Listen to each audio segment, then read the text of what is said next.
अस्सलाम वालेकुम, कैसे हैं आप सब। उम्मीद करती हूँ कि सब खैरियत से होंगे। आज मैं आपके साथ घर की सफाई और इसके अलावा किचन की बहुत सी टिप्स शेयर करूँगी जो आपके लिए फ़ायदेमंद होंगी। इसलिए वीडियो को लाइक और शेयर ज़रूर करें और पूरा देखें ताकि कोई भी टिप आपसे मिस ना हो सके। और चैनल को सब्सक्राइब कर लें। दाल जल्दी गलाने के लिए दाल को उबालते हुए इसमें थोड़ा सा नमक शामिल कर दें, इससे दाल जल्दी गल जाती है। रेस्टोरेंट जैसी ग्रेवी बनाने के लिए इसमें भीगे हुए बादाम या काजू का पेस्ट डाल दें, इससे ग्रेवी क्रीमी बनती है।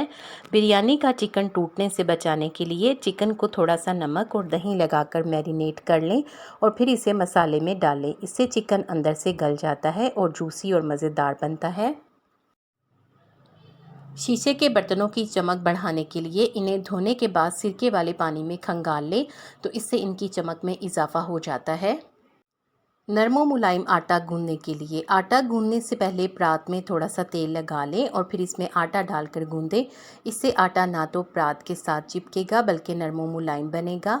मक्खी और मच्छरों से घर को साफ रखने के लिए एक टिश्यू पेपर के ऊपर थोड़ी सी टूथपेस्ट फैला दें। अब इसके ऊपर चाय की पत्ती डालें और चंद लौंग डालकर इसे लपेट लें और इसे किसी मिट्टी के बर्तन में रखकर आग लगा दें। इसके धुएं से मक्खियां और मच्छर दूर भाग जाएंगे।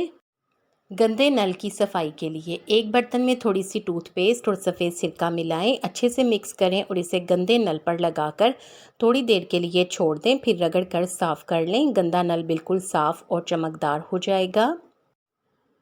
टाइलों की सफाई के लिए अगर टाइलें गंदी और पुरानी हो जाएं तो इनको साफ़ करने के लिए थोड़े से सफ़ेद सिरके में बेकिंग सोडा मिलाएं, अच्छे से मिक्स करें और इसे टाइलों पर लगा कर रख लें, इससे टाइलें साफ़ और चमकदार हो जाएंगी।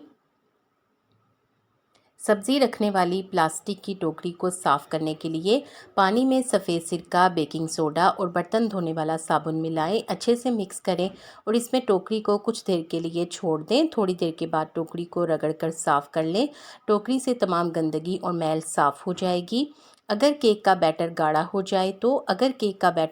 हो जाए तो इसमें रूम टेम्परेचर दूध थोड़ा थोड़ा करके डालें और कंसिस्टेंसी सही कर लें।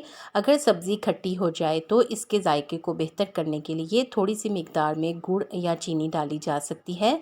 केले जल्दी पकाने के लिए कच्चे केले को जल्दी पकाने के लिए इन्हें कागज़ के बैग में एक सेब के साथ रखें तो केले जल्दी पक जाएंगे।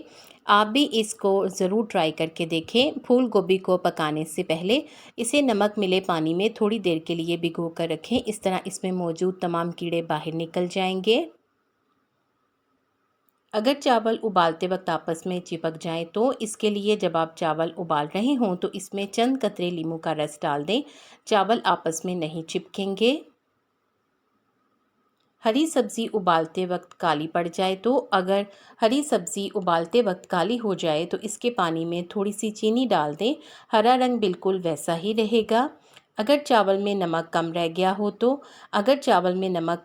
हो तो इसके लिए थोड़ा सा पानी लें, इसमें नमक डालकर इसको अच्छे से मिक्स करें, फिर इसे चावलों में डाल दें और अच्छे से मिक्स कर लें, इससे चावलों का टेस्ट ठीक हो जाएगा।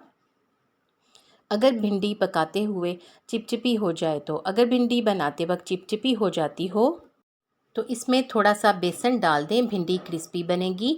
आपको इन टिप्स में से कौन सी अच्छी लगी है कमेंट सेक्शन में ज़रूर बताएं। वीडियो को लाइक करके शेयर कर दें, आपके शेयर करने से यकीनन किसी को फ़ायदा हो जाएगा।